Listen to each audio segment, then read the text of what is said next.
Guys, welcome to the game 2 from the match between Anand and Gary Kasparov in 1995. I started this series not long ago, so it is easier for you to scroll up on this page and check out round 1 or game 1 of the match between Gary Kasparov and Vishwanathan Anand in 1995. For those of you asking of nationality, Grandmaster Gary Kasparov is from Russia. He's a Russian. Vishwanathan Anand is from India. So let's dive right into this game two.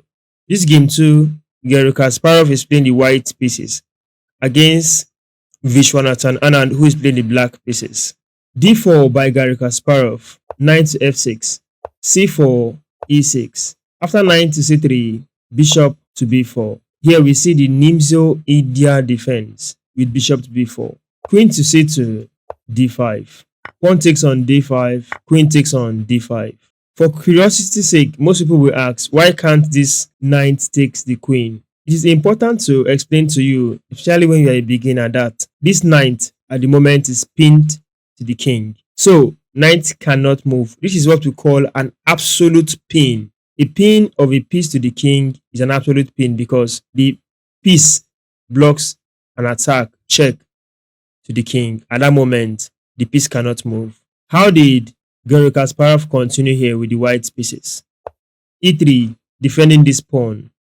C5, bishop to d2, unpins the knight. So now the knight can take the queen. Take note, observe. These are tips that can help you in your own games too. In this position, Vishwanathan Anand with the black pieces took that knight on c3. Bishop takes on c3, pawn takes on c4, bishop takes on d4. Keeping the bishop active on this diagonal, opening room for the queen to take this bishop. Very deceptive move. Nice one from Garry Kasparov. In this position, what did Vishwanathan Anand do? He played knight to c6, develops a minor piece and block the relationship between the queen and the black light squared bishop. Bishop takes on f6, pawn takes on f6. This is what we call weakness in chess. These two pawns are stacked on that particular file.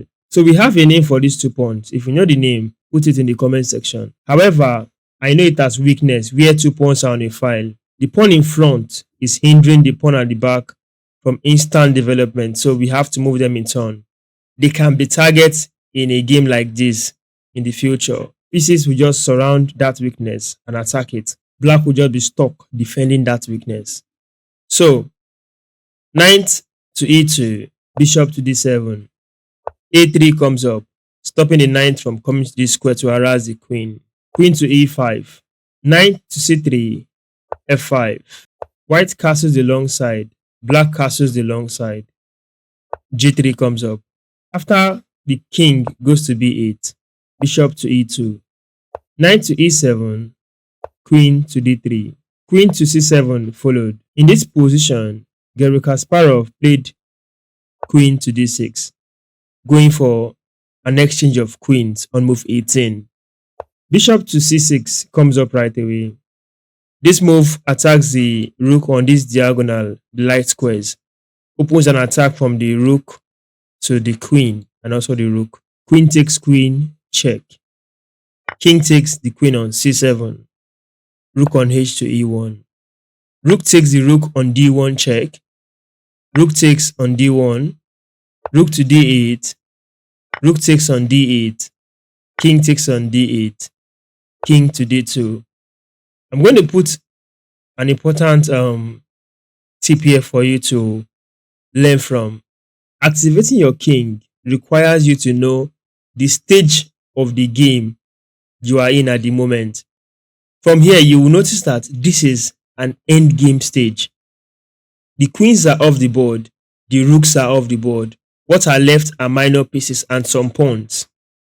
So, take it from me to you that this is an endgame position. In this endgame position, what did Garry Kasparov employed here?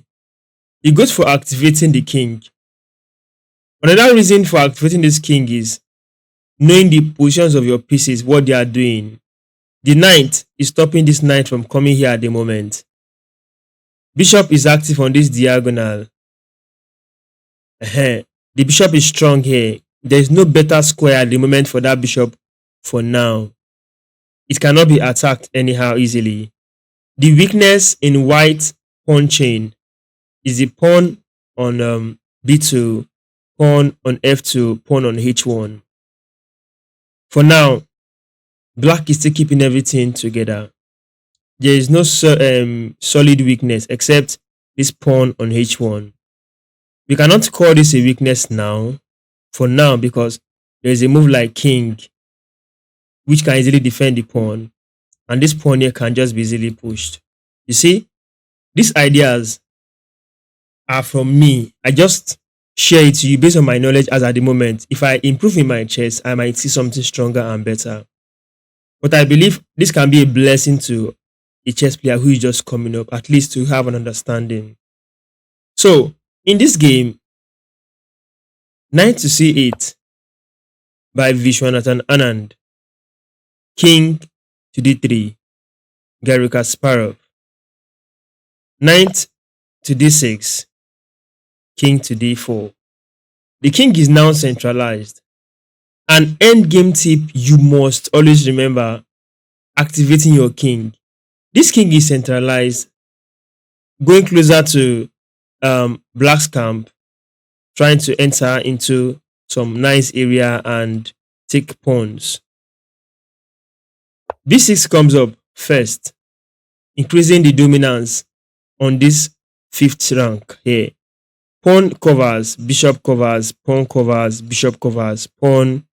The only free and accessible square is this square for the king. Well, after b4, we have the same concept.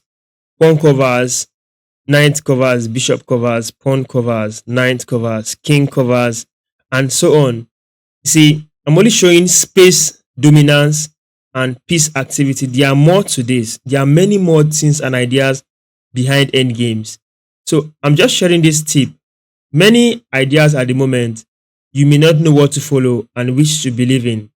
However, I have used this in my own games and it has worked for me.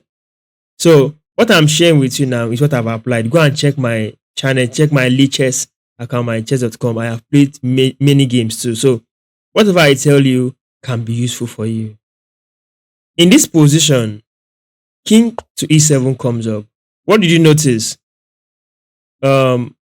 Vishwanathan Anand is bringing the king to stop white king from penetrating. Even if white king tries to enter the square, it can be a pawn push that will kick it back, gaining space advantage too, and activating his pieces too, especially the king in this particular position.